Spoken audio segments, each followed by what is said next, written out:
Hello and welcome to the Ingenious Game Awards 2016. The year is coming to a close, and naturally that means every YouTuber on the site is going to do some sort of list of notable games this year, and I, in my infinite unoriginality, am going to do the same damn thing.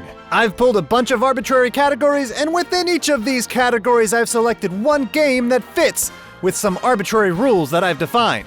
Number 1, I've played it, except when I haven't. Number 2, it's not early access, unless it is. Number 3, it was released in 2016. And please remember, these are all my opinion, so don't get in a tizzy over this list. What the hell is a tizzy? So with that out of the way, let's begin. Best Action Game.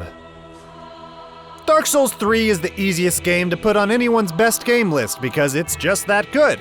Solid atmosphere, solid gameplay, solid enemy and encounter design, solid Wait, I'm getting invaded again? Fuck this game! Best game that Nintendo hates. AM2R, another Metroid 2 remake, is the best Metroid game that we've had in years. Literally years. And Nintendo was just like, nope, can't have that on the internet, get out of here, go. Gonna send my lawyers after you. Metroid is one of my favorite franchises, and I absolutely fell in love with this fan-made remake. Too bad Nintendo doesn't seem to care as much as the rest of us.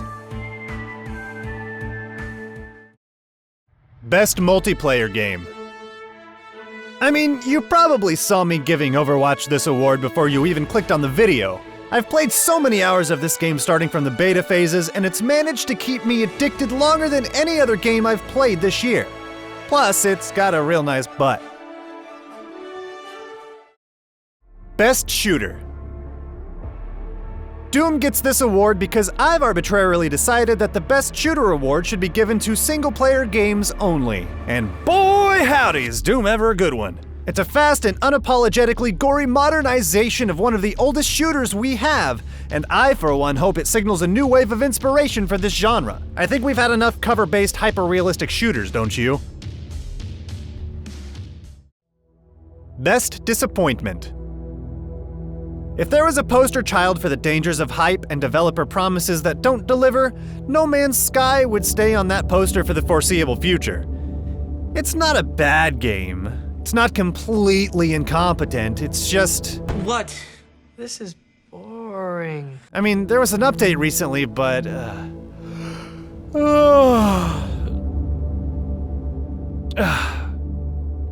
Next.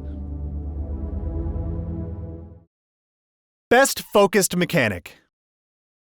Superhot takes a simple idea and polishes the crap out of it for an incredibly satisfying and fun experience. Time moves when you move. Kill the red guys. That's it. There's a little bit of story behind it, but come on, do you really care about the story? At this point, I'm just filling this with words to make it sound like I'm speaking for the sake of the joke, so hey, let's do it. Best game to relax to. Sometimes when you come home after a long day, all you want to do is relax. Picross is not a new game, but Picross Touch launched on Steam this year and I've sunk many hours into it ever since. It's a calm game with a simple enough premise that once you learn the tricks, you can easily turn your brain off and give yourself completely to the almost mechanical logic needed to solve these puzzles. With no music and a very limited number of sounds, you can either put on your own music or just bask in the silence as you solve puzzle after puzzle. Best Dead Game. Battleborn is a good game that was unfortunately plagued by poor marketing decisions, poor timing, poor matchmaking, and an uncompetitive pricing model for the genre. The already low population dwindled fast, making the competitive side of the game completely unplayable after only a couple of weeks. The characters were fun, the voice acting was solid, the story was interesting, and the gameplay was engaging. I don't hold much hope for this game's future since Gearbox itself absolutely refuses to acknowledge the awful state of the game's population, and at this point, I don't think anything could really revive it. Best art within an actually good game. Owlboy is a pretty good game. It's not spectacular, but I'll tell you what is, the pixel art. Just look at those juicy compositions of squares. Magnificent! And every backdrop and every animation is just oozing with character and shows just how much care was put into its design over the 9 years of development. And because of that, the game is never dull to look at. Best Simulation Game. When I was younger, the Harvest Moon franchise stole many hours of my life. There was just something really satisfying about the incremental progress and long-term decision-making that this series forced you into. The later games never really seemed to capture that same magic of the earlier ones, but then Stardew Valley comes along and manages to do Harvest Moon better than Harvest Moon could do Harvest Moon. If I was younger and had a lot more time on my hands, I'd probably still be playing this digital crack.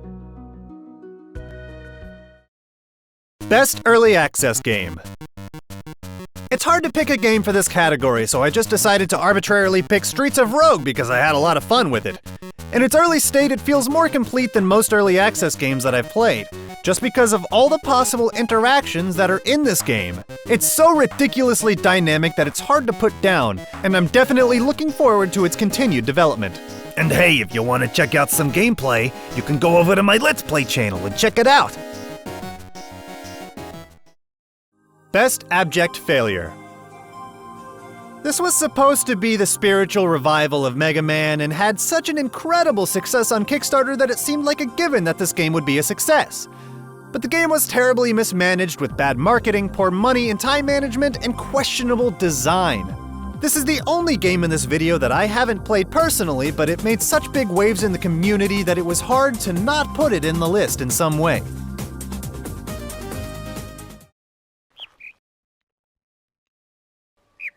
The Witness was one of the first games that I played this year, but it's managed to stay on the forefront of my mind. It might be a little pretentious, and it might be little more than an island full of puzzles, but the overall composition and the way the puzzles slowly teach you and discourage brute force tactics kept me engaged the whole way through. Once you learn the puzzles in this game, though, you can't unlearn them, and that changes the entire experience of the game. So I'd recommend that you go into The Witness without looking anything up or knowing much about it. But if you're a fan of puzzle games like I am, you're gonna love it. Best Views. The game that gave me the most overall views on my channel this year is Paladins, a game that people love to be completely divisive about. Is it a clone? Is it original? Is it fun? Nobody agrees! All I know is that people like to watch discussions about Paladins. In fact, my friend Ferris Pilot has his own meme about my channel because of this little fact. Best re-release of an already released game. Dragon's Dogma Dark Arisen was an RPG that came out on the Xbox 360 and PlayStation 3 way back in 2012. It had a bit of a cult following in its lifespan, but I managed to miss it for some reason or another. This release brings the game to the PC so people like me can play it. Bringing older successful games to the PC is just a good thing overall, in my opinion. Best high-octane game. Literally. Cluster Truck is the absolute best game that I've played about semi-trucks not just this year, but in my whole life. This game makes you feel like an action hero as you jump from the back of trucks to the back of other trucks with superpowers like teleportation, time manipulation, and grappling hooks. It feels good, it plays well, and so much gasoline is wasted by the trucks in this game that I couldn't help but give it this prestigious award. And now for my Game of the Year. This is probably going to come as a bit of a surprise for many people, but The Witness is hands down my favorite game of 2016. It's not perfect, and I probably can never really replay it because there's so much about the game that just won't be the same if you know too much about it. And like I mentioned earlier, I want people to go into this game knowing as little as possible so they can get the best experience. But I will say that I got way more out of this game than I ever expected, because it challenged the very way that I think, while being a pretty solidly designed puzzle game to boot. It's easily the most memorable game of the year for me, even after having come out in January. And I hope more games like this come along sooner rather than later. Well, now I'm out of awards. I hope you're happy. If you're not, let me know in the comments below. And while you're down there, go ahead and tell me what your personal game of the year is for 2016. Remember, there are no wrong answers to this question because we all have different tastes. And don't forget to do all the social media stuff. Like, dislike, comment, share, Twitter, subscribe, blah, blah, blah, blah, blah, blah, blah, blah, blah. And I will see you next time.